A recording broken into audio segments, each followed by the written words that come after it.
saya menyampaikan materi bidang pembelajaran, izinkan saya memperkenalkan diri terlebih dahulu.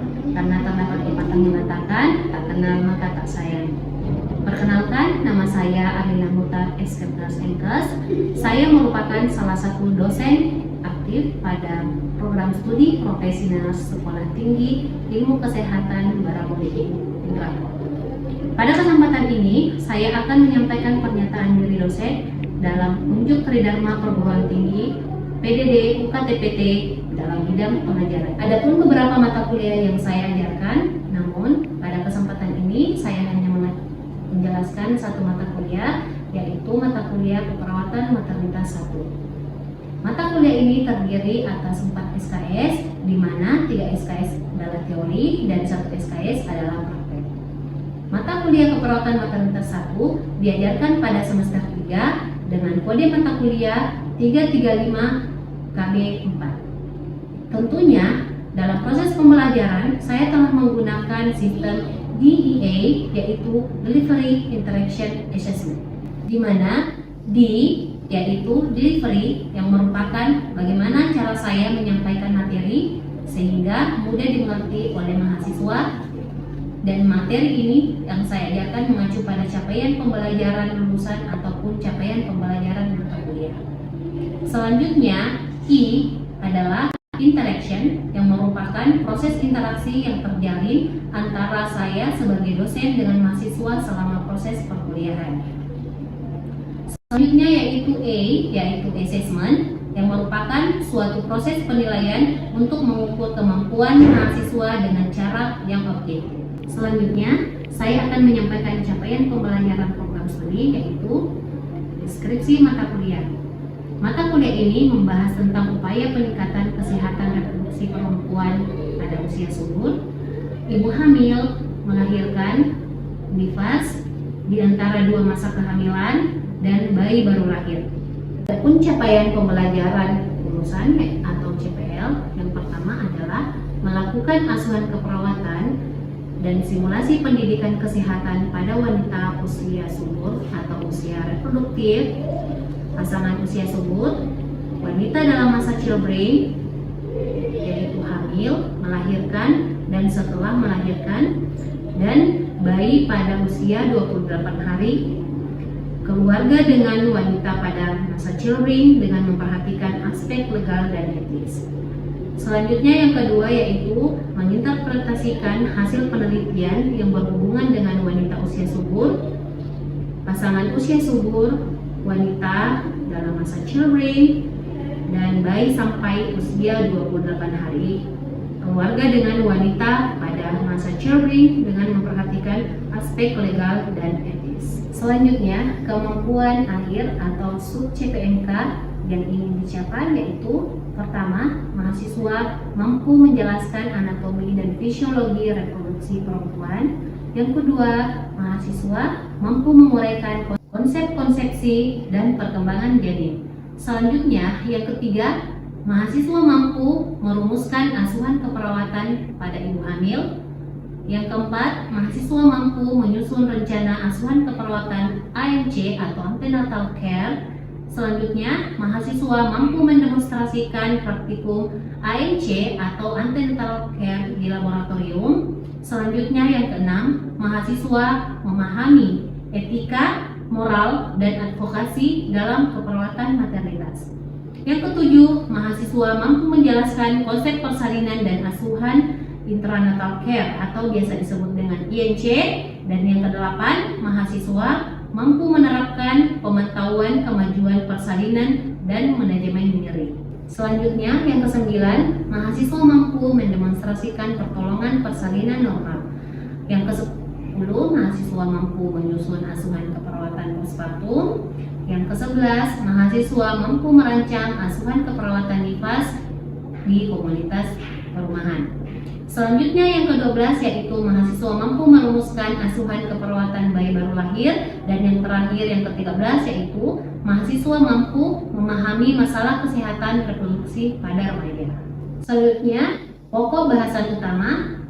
Berdasarkan CPMK di atas, maka Pokok bahasan utama meliputi yang pertama adalah anatomi dan fisiologi sistem reproduksi pada wanita, yang kedua konsepsi, perkembangan janin dan fisiologi kehamilan, yang ketiga nutrisi ibu hamil dan janin, serta asuhan keperawatan antenatal care atau biasa disebut dengan ANC.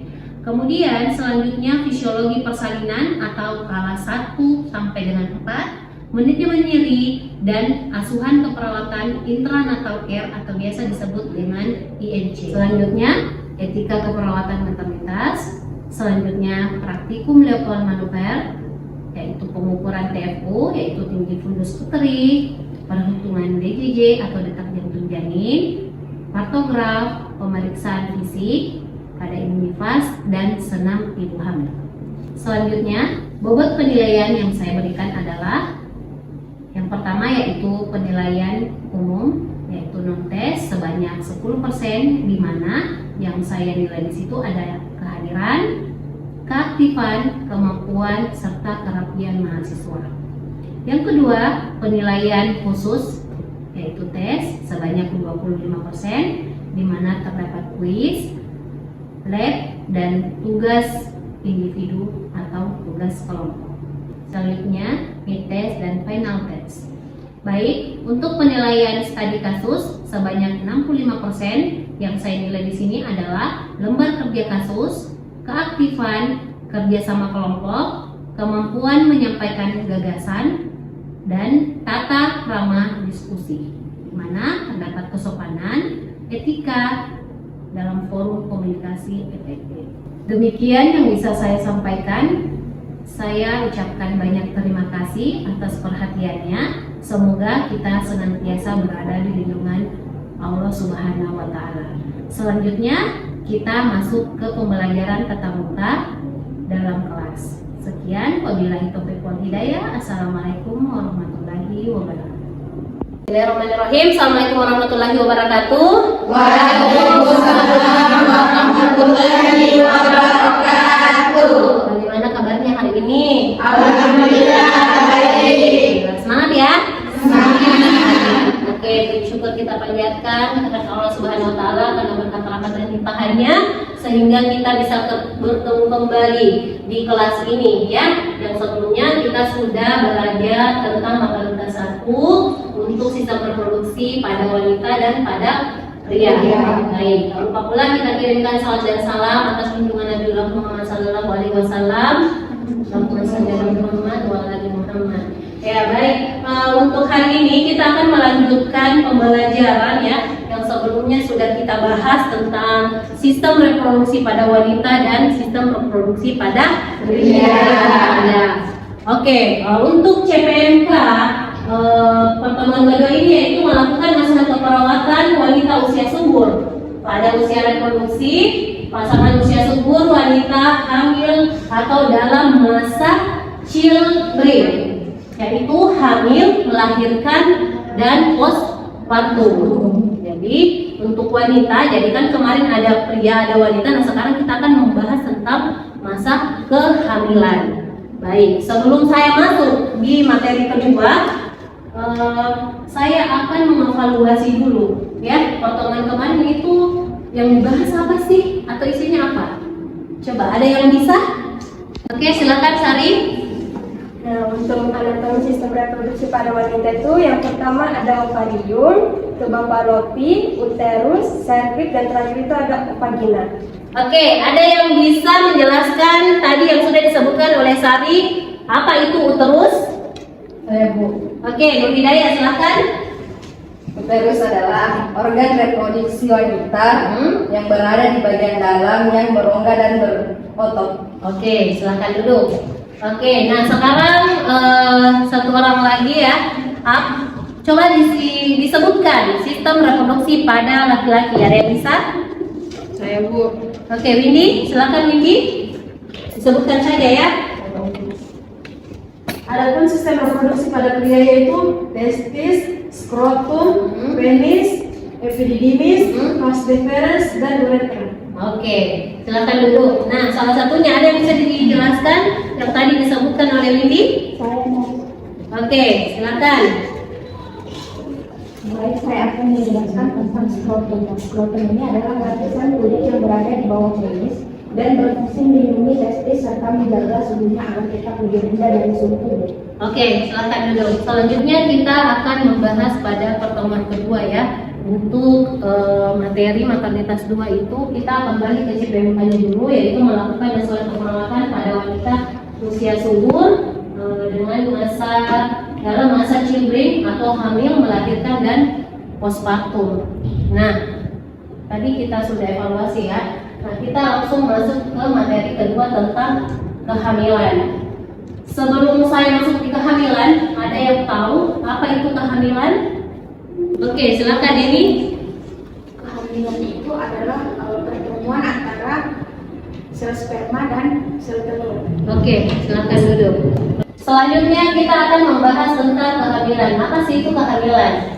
Menurut WHO, kehamilan adalah proses selama 9 bulan atau lebih di mana seorang perempuan membawa embrio dan janin yang sedang berkembang di dalam rahimnya. Jadi sesuai tadi yang dijelaskan sama temannya bahwa kehamilan itu adalah proses pertemuan antara sel telur dengan sperma. Nah, ketika terjadi pertemuan ya sel sperma dengan sel telur, maka itu akan terjadi konsepsi. Di mana ketika terjadi konsepsi, maka akan terjadi yang namanya kehamilan. Next, proses kehamilan menurut suatu proses konsepsi sampai lahirnya janin yang berlangsung selama 40 minggu atau 280 hari, dimulai dengan ada yang namanya ovulasi, kemudian fertilisasi, kemudian terjadi pembelahan sel dan implantasi. Nah, kita akan membahas tentang ovulasi. Pertama, ovulasi atau masa subur. Jadi wanita pada masa usia subur itu berkisar dimulai dari 11 tahun ya. Jadi anak-anak itu atau remaja itu ya yang mengalami menstruasi itu dimulai dari umur biasanya ya 11 tahun. Nah, di mana dari proses tersebut ada yang namanya masa subur. Kita akan masuk di proses kehamilan pada yang pertama yaitu ovulasi atau masa subur. Seperti yang kita ketahui, masa subur itu terjadi pada wanita yang sudah mengalami menstruasi. Nah, seperti umur kalian ini sudah masuk dalam kategori masa subur Anda ya. Semua sudah menstruasi kan? Oke, sudah. Nah, di sini ketika memasuki masa subur, organ reproduksi wanita akan mengalami masa ovulasi, yaitu ketika ovarium atau indung telur melepaskan sel telur atau ovum yang siap dibuahi. Sel telur tersebut kemudian akan bergerak melewati saluran tuba falopin hingga sampai pada rahim. Seperti kemarin yang sudah saya jelaskan untuk anatomi sistem reproduksi pada wanita, ini adalah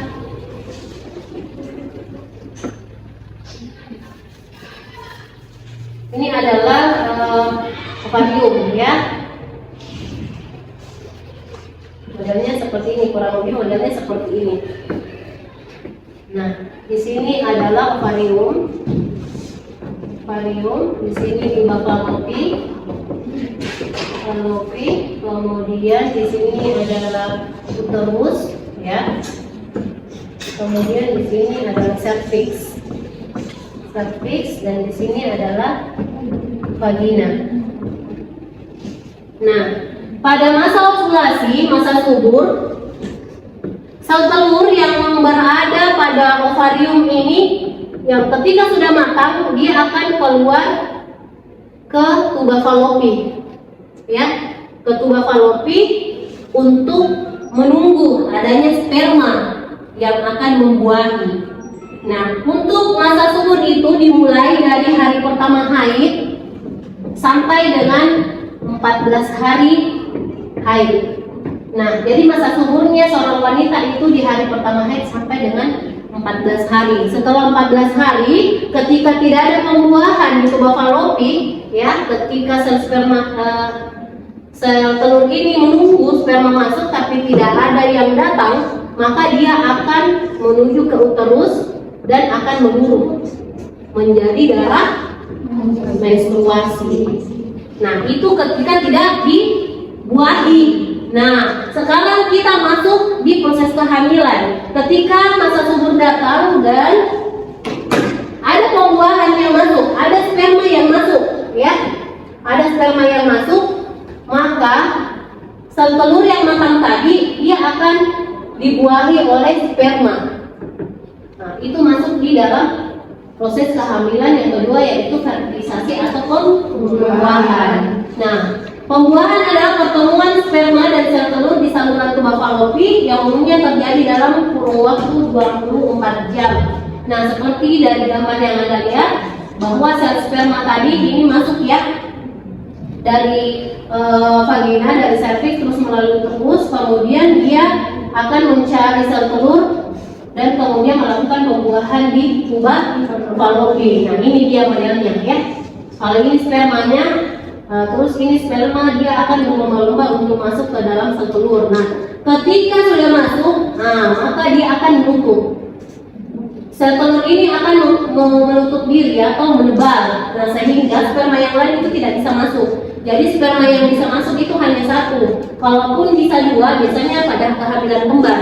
Berarti kalau ada kehamilan kembar, berarti sperma yang masuk ke dalam sel telur itu bersamaan, ya. Tapi kalau cuma satu, berarti itu biasanya hamil tunggal atau sendiri saja. Nah, ketika spermanya sudah masuk di dalam sel telur, maka dia akan menutup dan yang lain itu sudah tidak bisa masuk. Nah, itu terjadinya fertilasi atau pembuahan. Nah, itu umumnya terjadi dalam kurun waktu 24 jam. Jadi kalau misalnya ini tuh sel telur ini sudah menunggu tapi tidak ada, berarti dia menunggu. Tapi kalau ada, maka dia akan lanjut perjalanannya masuk ke tahap pembelahan sel, yaitu pembelahan sel. Ketika sel telur dan sperma tadi bertemu, dia akan menutup, ya, menebar. Kemudian dia akan membelah diri di dalam sel telur tersebut. Sperma tersebut akan membelah diri dan kemudian berubah menjadi zigot, kemudian berubah menjadi morula dan blastula. Kemarin kita sudah mempelajari pada IDK 1 ya tentang bagaimana terjadi pembelahan sel. Ya, masih ingat ya tentang mitosis, meiosis ya, seperti itu. Nah, selanjutnya setelah terjadi pembelahan sel, dimulai dari zigot yang tadinya hanya 2, dia akan berkembang bertambah banyak dan kemudian menjadi morula. Nah, ketika sudah menjadi morula, dia akan berkembang lagi menjadi blastula. Nah, sekarang masuk di fase implantasi atau nidasi. Apa sih itu fase implantasi? Fase implantasi itu sel telur menuju rahim seraya mengolah diri dan membentuk blastokista yang umumnya akan sampai pada rahim dalam waktu 3-4 hari. Jadi kalau di sini tadi di tuba falopi tadi dia sudah dibuahi oleh sel sperma, maka selama kurang lebih 3-4 hari dia akan berjalan menuju ke uterus untuk menempel. Nah, jadi perjalanannya sambil membelah diri tadi ya, membelah diri dari zigot tadi, membelah terus, kemudian dia akan menuju ke uterus di sini. Nah, selama itu pada saat sampai di uterus dia akan tinggal dulu di sini seperti penjelasan, dia akan mengapung selama 2-3 hari dulu. Ya, di dalam rahim sebelum menempel ke lapisan dinding rahim atau terjadi implantasi. Jadi ini uterus, lapisan dinding rahim ya, dia akan menempel dimanapun nantinya dia menempel. Ya, nah dari sini akan terbentuk namanya plasenta seperti itu. Ya, maka terjadi proses kehamilan. Secara singkat, seperti yang kita lihat di sini, ini adalah gambar singkatnya. Ini persenyawaan, maksudnya ini adalah pertemuan antara sel sperma dengan sel telur tadi ya. Terus kemudian membelah menjadi zigot, kemudian dia akan membelah menjadi embrio, dan dia akan berubah menjadi fetus atau janin. Pada tahap zigot ke embrio, disinilah pembentukan DNA. Jadi kromosom yang bawaan dari sperma tadi, dia akan membelah di sini. Di sini ini semua seperti itu, dan kemudian akan menjadi janin. Oke? Ada pertanyaan sampai di sini? Oke, kalau tidak ada, saya akan lanjut tentang ya, ini masih tentang proses kehamilan ya. Jadi ini gambar janin atau fetus tadi ketika berada di dalam kandungan. Nah, dimulai dari 3 minggu pertama dia bentuknya seperti ini, kemudian dia akan memberam 4 minggu, kemudian di 5 minggu yang mulai terbentuk jantung ya. Yang pertama terbentuk itu adalah jantung. Nah, kemudian sampai dengan 36 sampai 41 minggu itu dia sudah sempurna seperti itu dan akan siap untuk dilahirkan.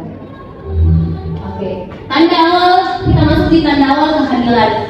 Tanda awal kehamilan yang pertama itu adalah tanda dugaan hamil. Jadi tidak serta-merta itu orang yang terjadi proses pertemuan sel sperma dengan sel telur tadi itu langsung dikatakan bisa hamil.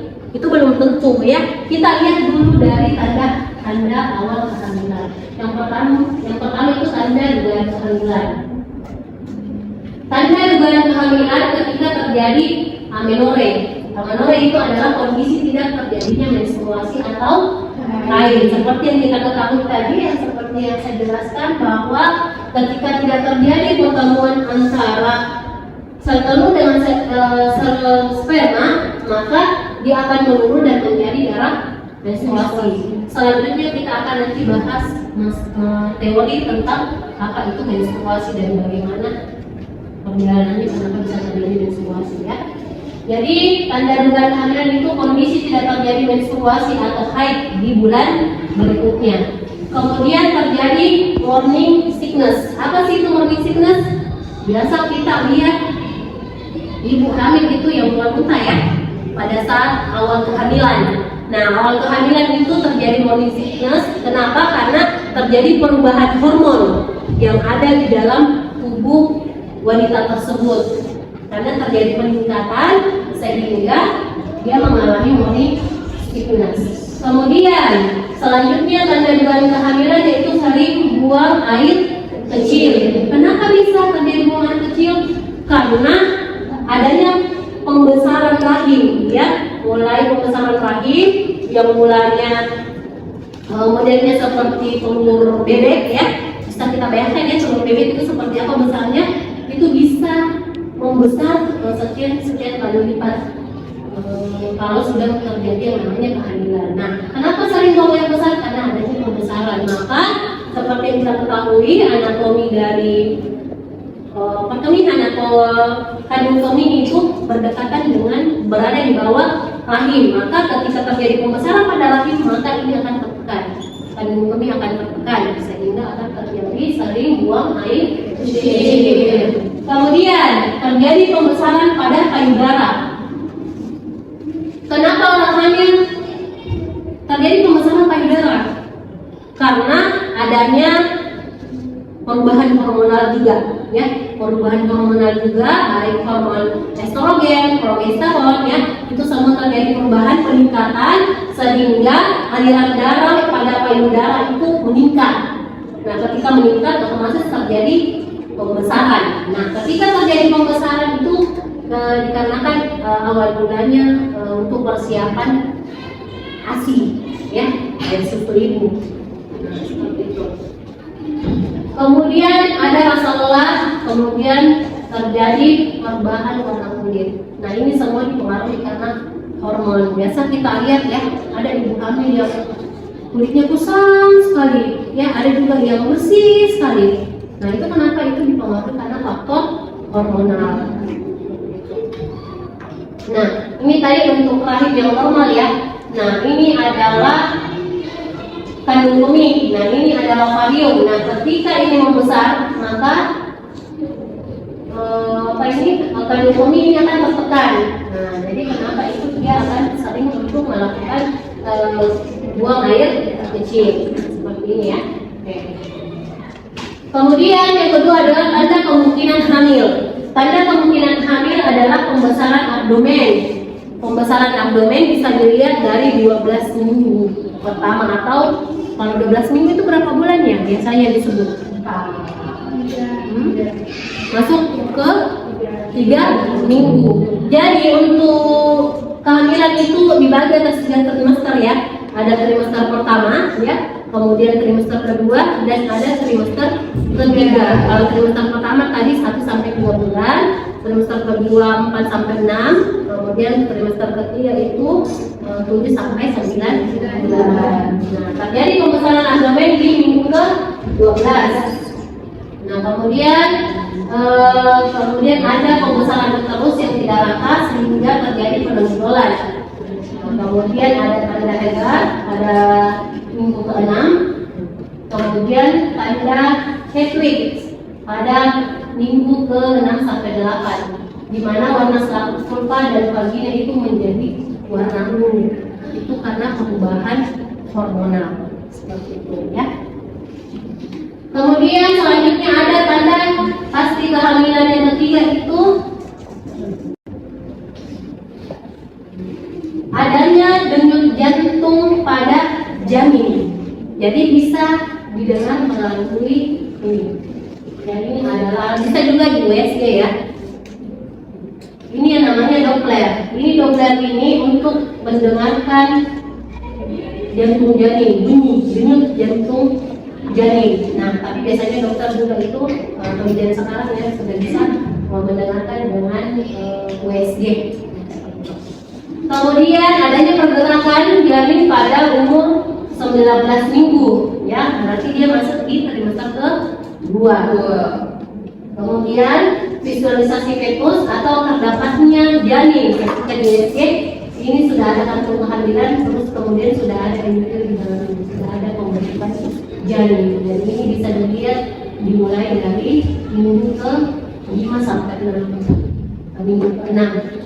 Berarti dia masuk di 2 bulan ya. 2 bulan kehamilan ini sudah terlihat, sudah ada kantung kehamilan, sudah ada perkembangan. Nah, ingat ada yang namanya janin yang tidak berkembang. Nah, jadi dia ada pembentukan kantung kehamilan tetapi janinnya tidak berkembang ya, seperti itu. Selanjutnya saya akan mengadakan tanya jawab ya. Jadi itu tadi penjelasan tentang apa itu kehamilan dan tanda-tanda kehamilan. Ada yang ingin bertanya? Saya Nas, kan biasanya ada yang sel telur yang tumbuh di luar rahim atau ektopik. Apa biasanya penyebabnya, Nas? Tanyakan adalah kehamilan ektopik.